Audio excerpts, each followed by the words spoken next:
Welcome back to the Wheel Scene YouTube channel. Today I'm here to talk about the new skate from Echo. Echo first showed this to the world at Winterclash 2024 at Eindhoven, and my initial impressions were I quite liked the look of the skate. I particularly liked the cream and the graphite coloured ones. I'm not overly a fan of this colour skate. In fact, there's quite an interesting story behind this particular skate.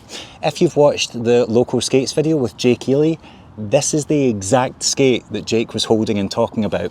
It turns out Echo sent him the wrong size and didn't send me anything.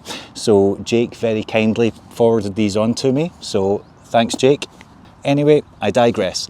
Going back to Winterclash, when I first saw these, I thought they bared more than a passing similarity to the Them 909, but I did still quite like it in terms of its design, especially the cream ones. It's definitely got a more generous sole plate. I liked the frame design. Some people have said that it bears more than a passing resemblance to a Create Originals frame. I don't see that at all. In fact, when I look at this, it reminds me of the stock frame that comes on the Seba CJ Wellsmore Pro Skate. I think it has kind of a similar design and looks like a great anti-rocker frame. It's got a nice wide split. It comes with anti-rocker wheels which have bearings in them. 60mm wheels on the outside and quite a generous split with a nice deep H-block. Apparently, this skate is made out of 30% recycled plastic, and from what I've heard, they've not announced the name yet, but I was speaking to the person who helped design this today, and he's told me it's going to be called the Echo Verve. V-E-R-V-E.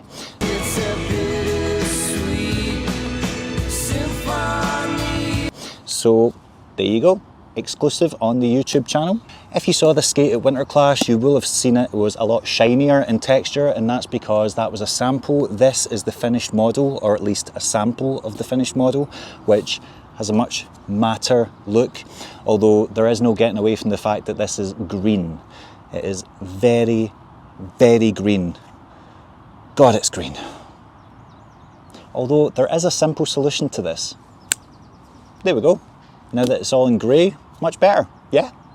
The Echo booth was really popular at Winterclash. There was a lot of people talking about this skate. I spoke to quite a few people about it, and most people were generally quite positive. There is elements of the skate that I don't really like though in terms of design. I don't understand the need for this big curve here. I just think it's unnecessary. I also don't like the little kind of bite marks here. Although, as Jake Healy quite rightly pointed out, the design on the inside looks pretty good, so if they just had this on the outside, I do think the skate would look a lot better, although I would quite happily just get rid of it altogether and have a kind of plain aesthetic.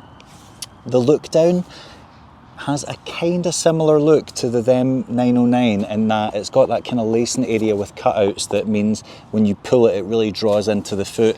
And to be honest, it was only a matter of time before another brand imitated that aspect of a skate, and it's not like the majority of aspects of skates haven't been copied throughout the years, like when K2 introduced the removable H-block, and then all of a sudden all these brands are bringing removable H-blocks or rockered cuffs or various other aspects.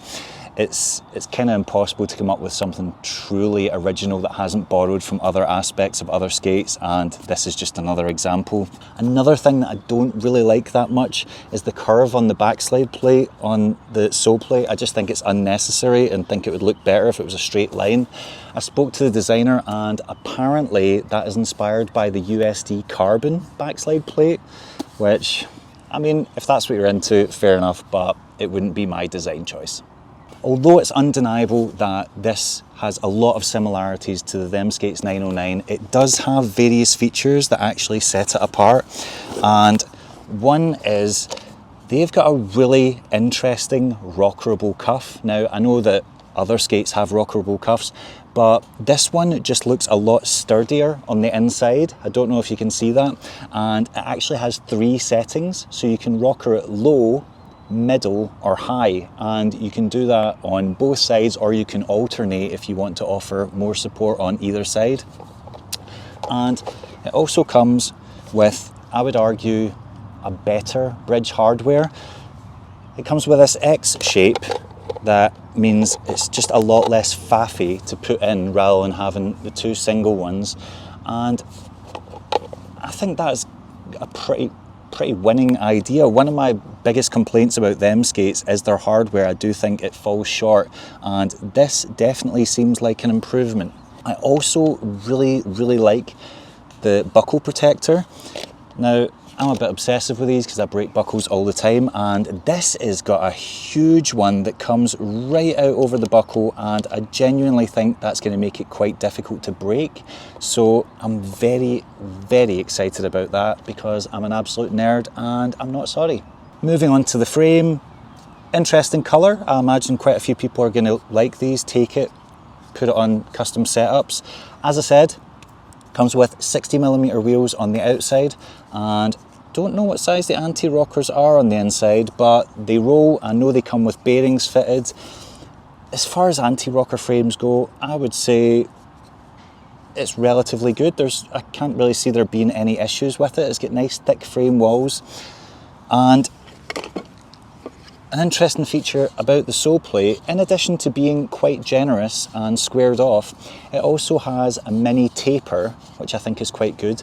And like standard skate coal, it bends in the way a little bit. It's got a tilt that they've said. I can't remember the exact amount or the exact degree, but it's got that little tilt, the kind of juice system tilt, to hopefully lock you on better. Aside from the backslide groove, everything else about the sole plate looks pretty good. I've got no complaints.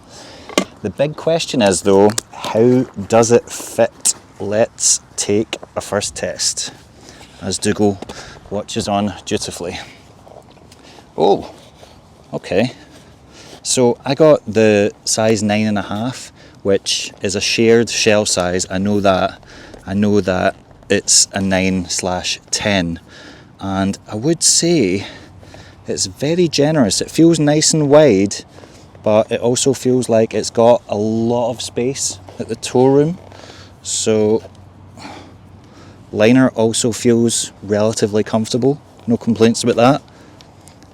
These laces look as if they are far too long and are going to be a nuisance. Yes, they are, they're going to be too long, and they're pretty cheap feeling as well. Okay, so initial impressions are quite good.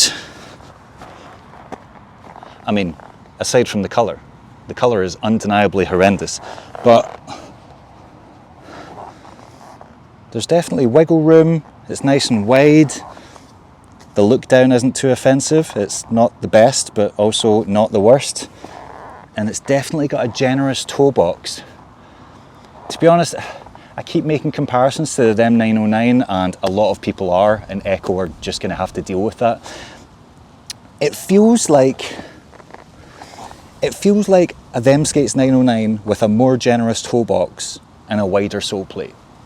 So if your complaints about a them is that it doesn't have a wide enough sole plate or a big enough toe box, then this answers those problems. And it also comes in at £200, which is cheaper than them. This skate is quite comfortable. I've got no complaints, no pressure points, and it's got a very interesting feature with the liner. Now, Jake mentioned this before, this patch that you can put here, and I think he thought it was for protecting the liner against rub from the cuff. I can't remember what he said, but I actually spoke to the designer of this, and this is for pressure points. So if you get any pressure point anywhere around here, you can just stick it wherever it's got any issue, or you can use it to protect against the rub from the buckle receivers, which it doesn't look like there would be. It looks quite well built. And I thought that was quite a cool little feature.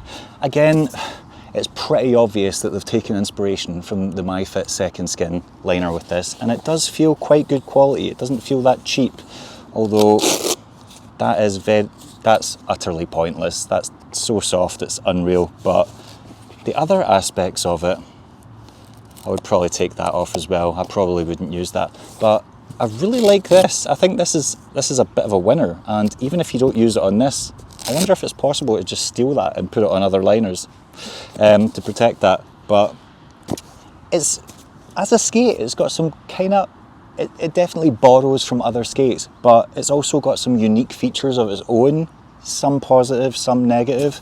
So I'm going to give these a blast. I'm at my local ledge spot, hence why I'm outside. It's nice and sunny, got to go out for a little bit of exercise, a little bit of running around. So I'm going to give these a blast on some ledges for an hour or so. See how well the sole plates wear in, see if they wear down fast or not, see if I can get a giant groove in as quick a time as possible, and I'll report back.